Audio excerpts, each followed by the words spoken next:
Enfin, on arrive à la dernière saison. Enfin, presque, car après cette saison, il y a un film qui fera la transition entre Violetta et Tini, mais ça on verra plus tard. On est tous ici pour avoir la troisième et dernière saison de Violetta en 5 minutes, alors c'est parti! On ouvre la saison sur l'anniversaire de Violetta, et tout le monde lui organise une fête alors qu'ils sont en pleine tournée mondiale. Et Léon et Violetta sont heureux comme jamais, la preuve, ils lui chantent une chanson dans une montgolfière. Oui, une montgolfière. Bref, après ça, retour à Buenos Aires pour tous.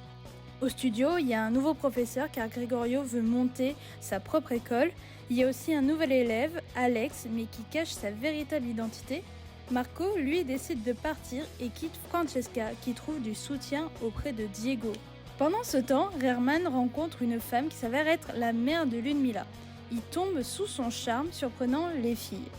Mais Violetta se retrouve vite au dépourvu car Léon ne va pas très bien après avoir eu un accident de moto et les tensions montent au sein du couple. Violetta trouve alors du soutien aussi auprès d'Alex. Et même après tout ça, le pire arrive car Antonio meurt alors que tous les élèves devaient monter sur scène. Plus tard, alors que Violetta et Léon se séparent, Ludmila essaye d'entretenir sa relation avec Federico qui fait la une de la presse People.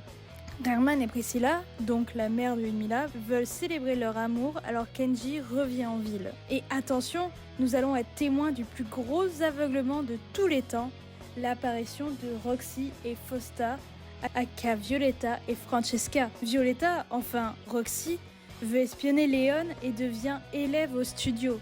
Fausta, enfin Francesca, est là pour la soutenir. Sauf que ce petit jeu va se retourner contre elle car Léon est aveugle, mais tellement qu'il va tomber amoureux de Roxy. Mais mec, en même temps, c'est ton ex! Alors que le mariage de Herman et Priscilla approche, Federico rompt avec Ludmila, découvrant un de ses mauvais plans. Sa tristesse va inquiéter Herman et Violetta, qui vont petit à petit devenir sa véritable famille, et Violetta et elle vont devenir des sœurs. Incroyable, mais vrai. Je pense que c'est le meilleur développement de la série. Et continuons de parler de Léon, l'aveugle. Un jour, alors que Francesca portait la perruque de Roxy en parlant à Violetta, Léon les voit et il est persuadé que Violetta fait tout pour éloigner Roxy de lui. Plus tard, il embrasse Roxy et reconnaît enfin Violetta. Mais lui, qu'est-ce qu'il fait ?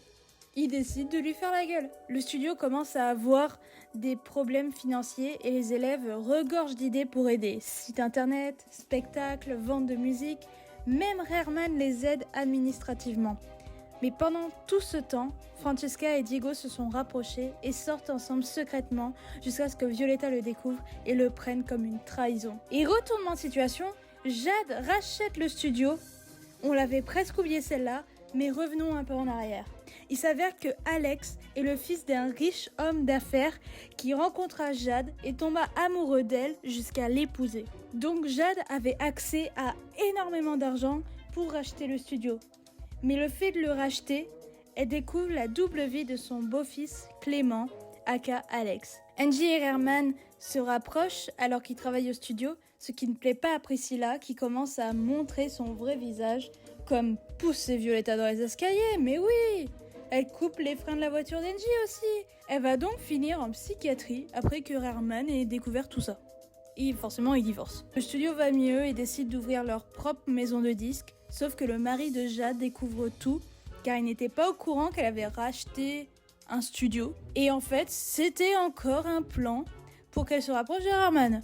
Les derniers épisodes approchent, Violetta et Francesca se réconcilient, tout comme Léon et Violetta, mais aussi Ludmila et Federico. Enfin, après un énième spectacle qui se termine en demande en mariage, nous assistons au mariage de Herman et Angie, puis à une fin magique et heureuse pour tous nos personnages.